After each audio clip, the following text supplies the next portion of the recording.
Om Shanti Shanti Shanti. Let's keep the eyes closed, join the hands at back of the body, bow down to the Mother Supreme Earth. Raise both hands up toward the ceiling, push the head down. Inhale, come back up. Rub the palms against each other. Generate urja, make them warm.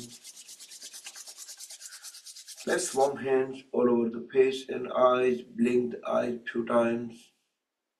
Slowly slide the hands down over the face. Gently open the eyes. And let's start with some light exercise. Inhale, raise both hands up. Stretch the whole upper body upward. Exhale, twist upper body to the one side. Look back, align chin with the shoulder. Keep pushing the knee forward. Inhale, back to center. Exhale to the second side. Try to keep trunk vertical, back straight. We are just twisting it. Inhale, back to center. We'll do one more time.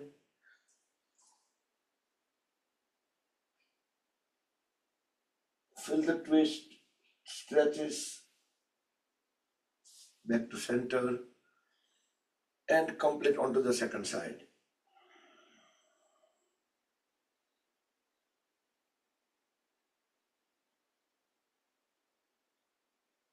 Come back and let's stand up.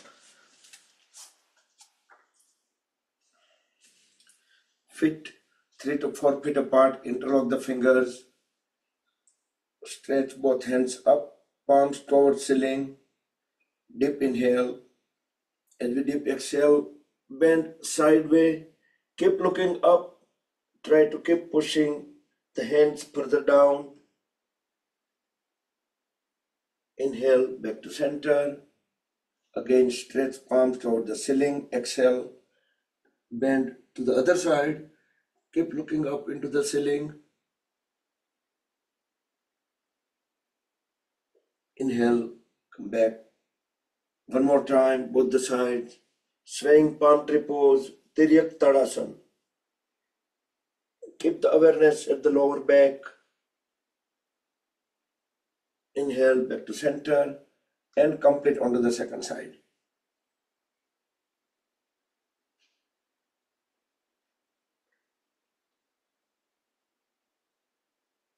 Come back. Separate feet at the farthest, the maximum. Inhale, extend both hands sideways. We will do twisted triangle. And we exhale. Grab the big toe with opposite side hand. Other hand will go 90 degree up. Look up into the ceiling through palm. Inhale. Back to star position. Exhale to the second side.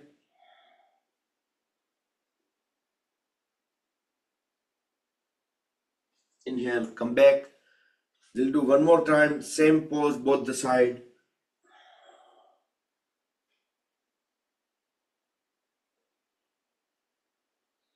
Come back and complete onto the second side.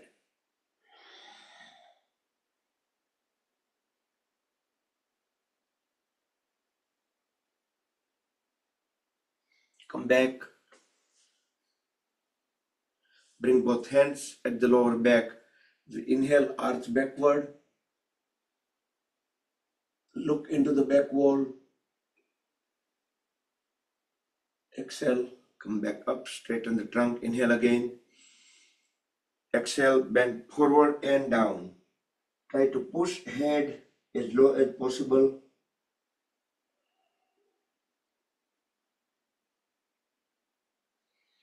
Inhale, come back. And let's move in front of the mat. Let's get ready for Surya Namaskars. First two Surya Namaskars, double, like repeated mantras for further warm up. Roll the shoulders back and down and begin.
अर्काय नमः।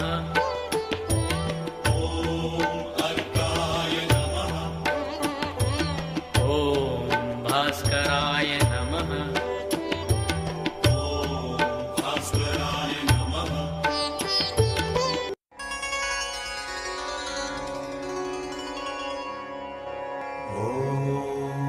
मित्राय नमः।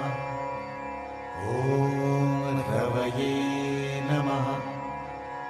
ॐ सूर्याय नमः। ॐ भानवे नमः। ॐ खगाय नमः। ॐ पूष्णे नमः। ॐ हिरण्यगर्भाय नमः। ॐ मरीचये नमः। ॐ आदित्याय नमः। ॐ सवित्रे नमः। ॐ अर्काय नमः। ॐ भास्कराय नमः। ॐ श्री सवितृ सूर्यनारायणाय नमः। ॐ मित्राय नमः। ॐ रवये नमः। ॐ सूर्याय नमः। ॐ भानवे नमः। ॐ खगाय नमः। ॐ पूष्णे नमः। ॐ हिरण्यगर्भाय नमः। ॐ मरीचये नमः। ॐ आदित्याय नमः। ॐ सवित्रे नमः। ॐ अर्काय नमः। ॐ भास्कराय नमः। ॐ श्री सवितृ सूर्यनारायणाय नमः। ॐ मित्राय नमः। ॐ रवये नमः। ॐ सूर्याय नमः। ॐ भानवे नमः। ॐ खगाय नमः। ॐ पूष्णे नमः। ॐ हिरण्यगर्भाय नमः। ॐ मरीचये नमः। ॐ आदित्याय नमः। ॐ सवित्रे नमः। ॐ अर्काय नमः। ॐ भास्कराय नमः। ॐ श्री सवितृ सूर्यनारायणाय नमः। ॐ मित्राय नमः। ॐ रवये नमः। ॐ सूर्याय नमः। ॐ भानवे नमः। ॐ खगाय नमः। ॐ पूष्णे नमः। ॐ हिरण्यगर्भाय नमः। ॐ मरीचये नमः। ॐ आदित्याय नमः। ॐ सवित्रे नमः। ॐ अर्काय नमः। ॐ भास्कराय नमः। ॐ श्री सवितृ सूर्यनारायणाय नमः। ॐ मित्राय नमः। ॐ रवये नमः। ॐ सूर्याय नमः। ॐ भानवे नमः। ॐ खगाय नमः।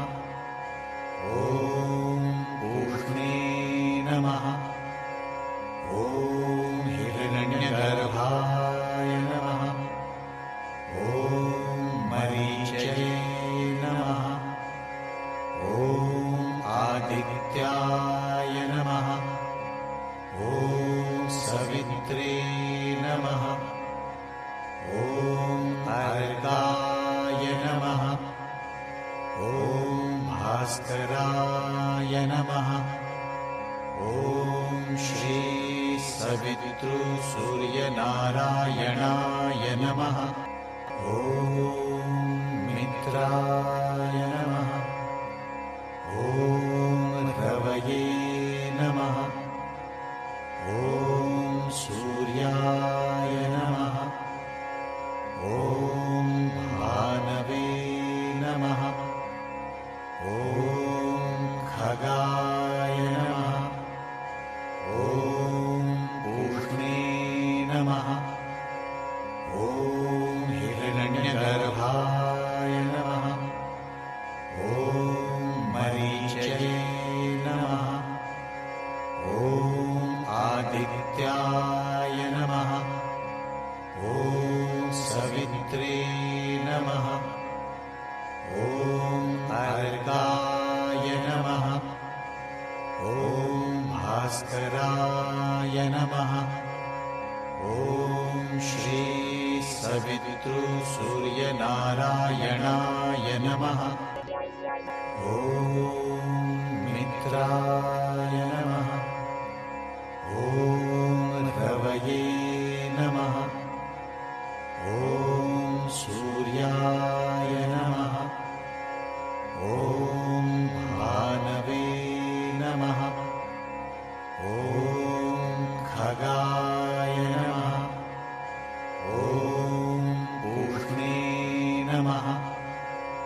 ॐ हिरण्यगर्भाय नमः। ॐ मरीचये नमः। ॐ आदित्याय नमः। ॐ सवित्रे नमः। ॐ अर्काय नमः। ॐ भास्कराय नमः। ॐ श्री सवितृसूर्यनारायणाय नमः। ॐ मित्राय नमः। ॐ रवये नमः। ॐ सूर्याय नमः। ॐ भानवे नमः। ॐ खगाय नमः। ॐ पूष्णे नमः। ॐ हिरण्यगर्भाय नमः। ॐ मरीचये नमः। ॐ आदित्याय नमः। ॐ सवित्रे नमः।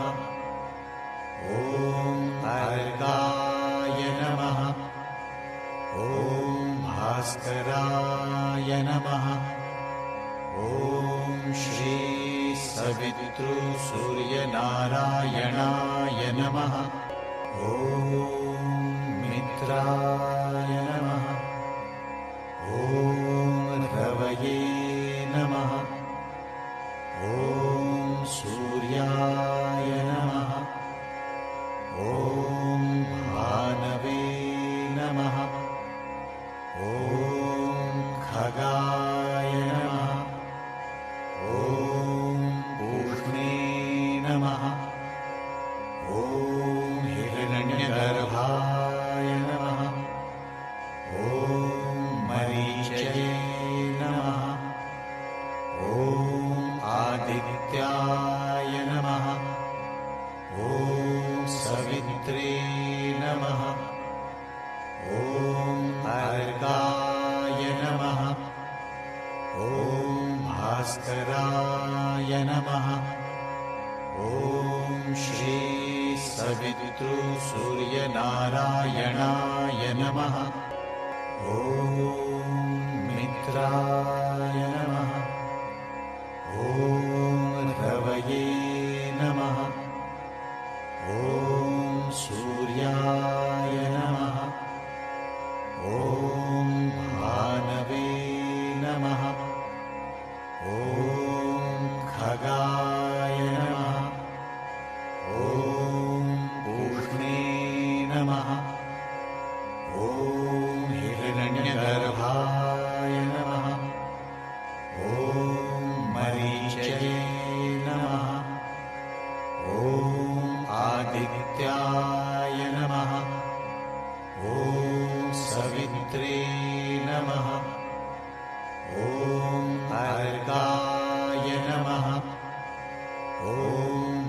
भास्कराय नमः। ॐ श्री सवितृसूर्यनारायणाय नमः।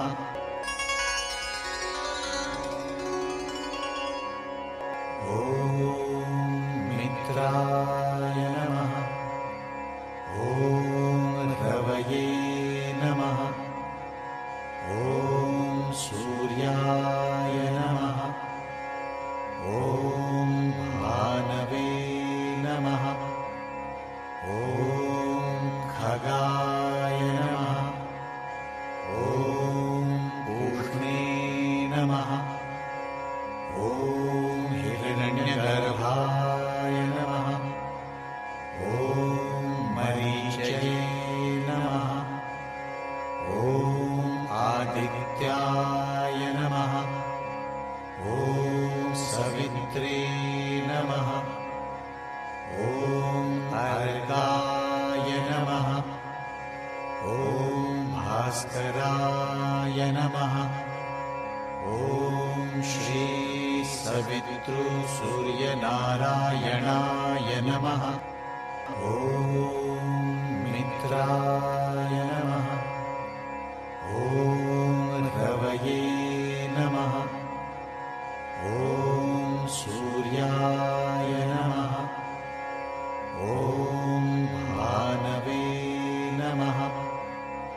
ॐ खगाय नमः। ॐ पूष्णे नमः। ॐ हिरण्यगर्भाय नमः। ॐ मरीचये नमः। ॐ आदित्याय नमः। ॐ सवित्रे नमः। ॐ अर्काय नमः। ॐ भास्कराय नमः। ॐ श्री सवितृसूर्यनारायणाय नमः। ॐ मित्राय नमः। ॐ रवये नमः। ॐ सूर्याय नमः। ॐ भानवे नमः। ॐ खगाय नमः। ॐ पूष्णे नमः। ॐ हिरण्यगर्भाय नमः। ॐ मरीचये नमः। ॐ आदित्याय नमः। ॐ सवित्रे नमः। ॐ अर्काय नमः। ॐ भास्कराय नमः। ॐ श्री सवितृसूर्यनारायणाय नमः। ॐ मित्राय नमः। ॐ रवये नमः। ॐ सूर्याय नमः। ॐ भानवे नमः। ॐ खगाय नमः। ॐ पूष्णे नमः। ॐ हिरण्यगर्भाय नमः। ॐ मरीचये नमः। ॐ आदित्याय नमः। ॐ सवित्रे नमः। ॐ अर्काय नमः। ॐ भास्कराय नमः। ॐ श्री सवितृसूर्यनारायणाय नमः। ॐ मित्राय नमः। ॐ रवये नमः। ॐ सूर्याय नमः। ॐ भानवे नमः। ॐ खगाय नमः। ॐ पूष्णे नमः। ॐ हिरण्यगर्भाय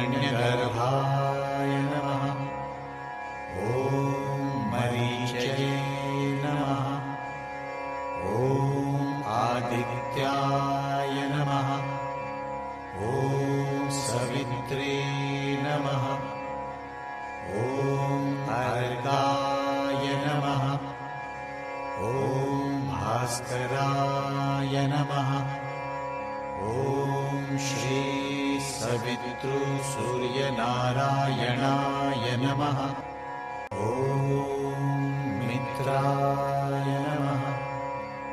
ॐ रवये नमः। ॐ सूर्याय नमः। ॐ भानवे नमः। ॐ खगाय नमः। ॐ पूष्णे नमः। ॐ हिरण्यगर्भाय नमः। ॐ मरीचये नमः। ॐ आदित्याय नमः। ॐ सवित्रे नमः। ॐ अर्काय नमः। ॐ भास्कराय नमः। ॐ श्री सवितृसूर्यनारायणाय नमः। ॐ मित्राय नमः। ॐ रवये नमः। ॐ सूर्याय नमः। ॐ भानवे नमः। ॐ खगाय नमः। ॐ पूष्णे नमः। ॐ हिरण्यगर्भाय नमः। ॐ मरीचये नमः। ॐ आदित्याय नमः। ॐ सवित्रे नमः। ॐ अर्काय नमः। ॐ भास्कराय नमः। ॐ श्री सवितृसूर्यनारायणाय नमः। ॐ मित्राय नमः। ॐ रवये नमः। ॐ सूर्याय नमः। ॐ भानवे नमः। ॐ खगाय नमः। ॐ पूष्णे नमः। ॐ हिरण्यगर्भाय नमः। ॐ मरीचये नमः। ॐ आदित्याय नमः।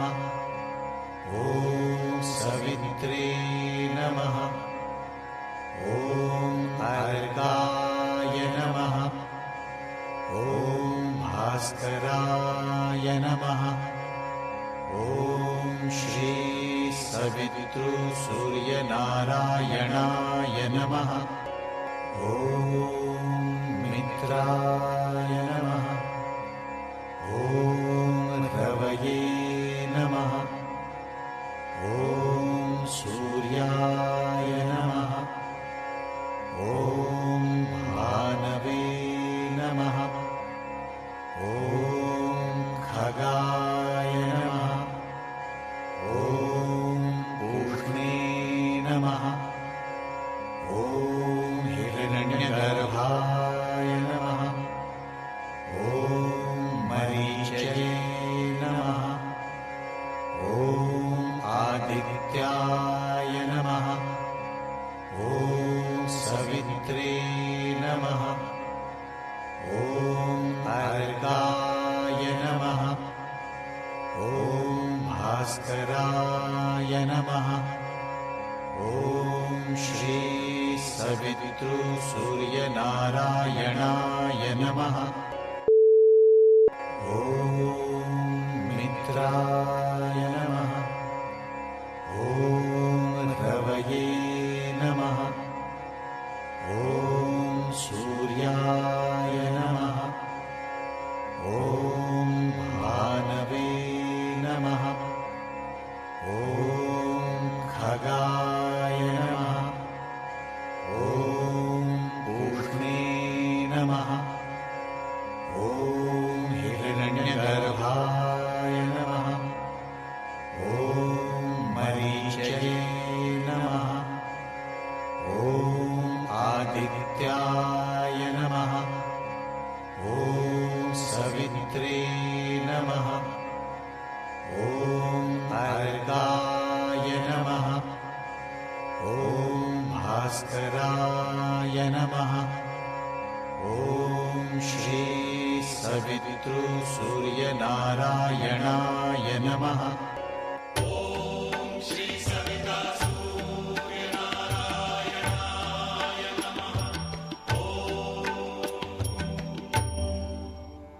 Hari Om, Hari Om, Hari Om. Good morning, Jai Shri Krishna. Let's shake up the feet, hands, thighs, legs, the whole body to create more activity within the body, more heartbeat, more pulse, more blood circulation, more breathing rate.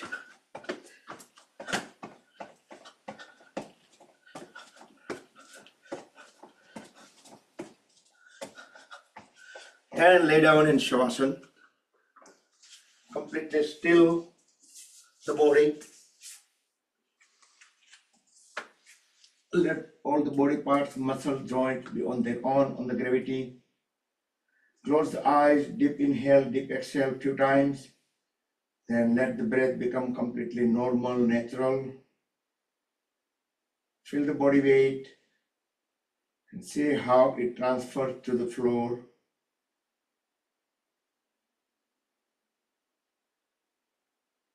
Let's scan the body, keeping awareness body part by body part from head to toes, toes to the head.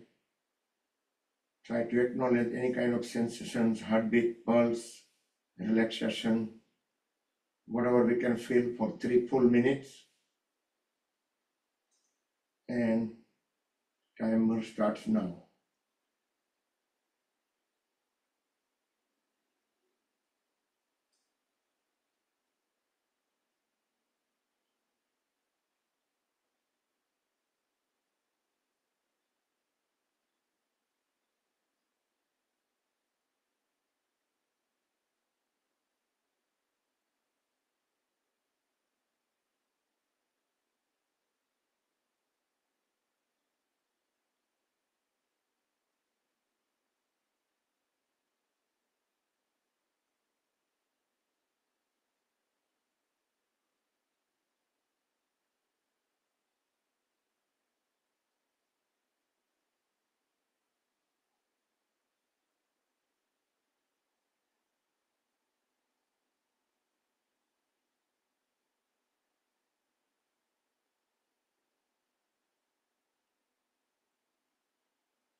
Last 10 seconds to bring the awareness back to the head.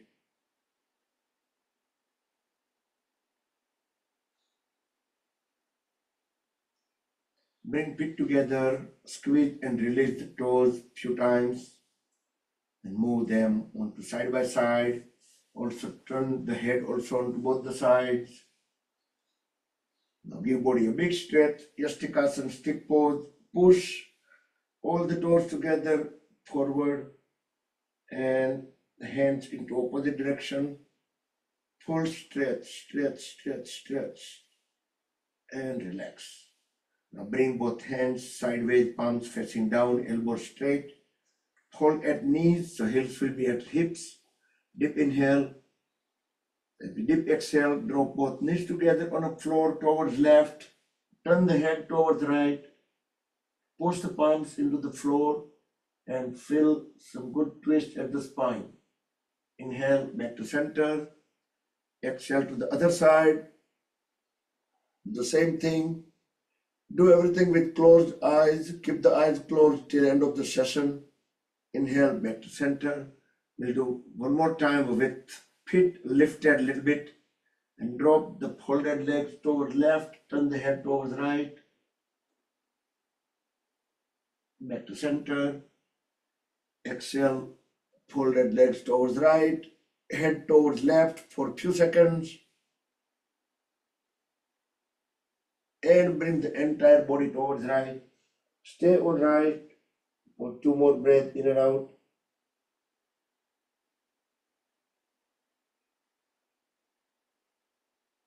And gently, with help of the elbows and palms, bring the body into any comfortable sitting posture. Continue with closed eyes.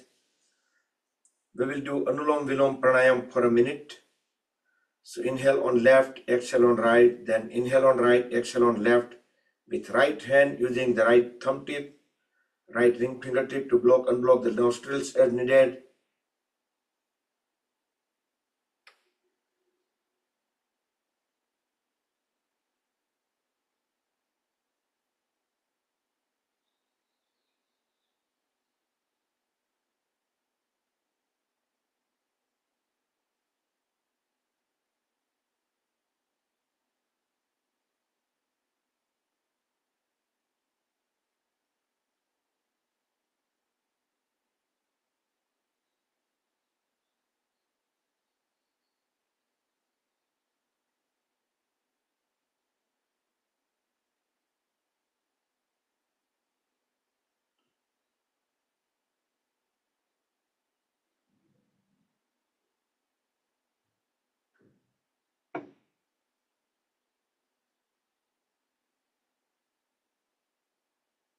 Complete the round when we breathe out on left. Once you're done, then bring both hands into Dhyan Mudra. Keep the back straight, relax shoulders. Deep inhale and we will chant one long Omkar. Feel the vibrations.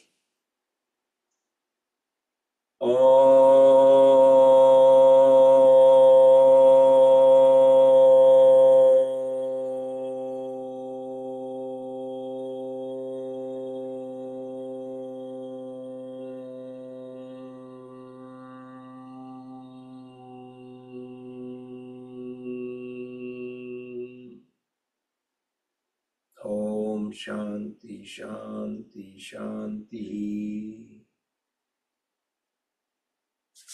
Rub the palms against each other. Apply a little bit force. Generate more urja, make them more warm. Place warm hands all over the face and eyes. Blink the eyes few times under the palms. Let the urja enter into the eyes. Move the bottom of the palms over the eyes. Gently massage the eyelids. Slowly slide the hands down over the face. Gently open the eyes. Rub the palms one more time. Place them on top of the head, back of the head, neck, throat, shoulders, arms, trunk, legs, back, and any problem part of the body spread energy within. Hari Om Tat Sat Shri Guru Pyo Namaha. Happy Wednesday. बुधवार का दिन शुभ मंगल हो. Going to let you all unmute. Can say hi and bye, and we can. Jai Shri Krishna. Jai Shri Thank you, Bakulbhai. Jai Shri Krishna, everyone. Hello, everyone. Have a wonderful day. Everybody to everybody. Everyone to everyone. I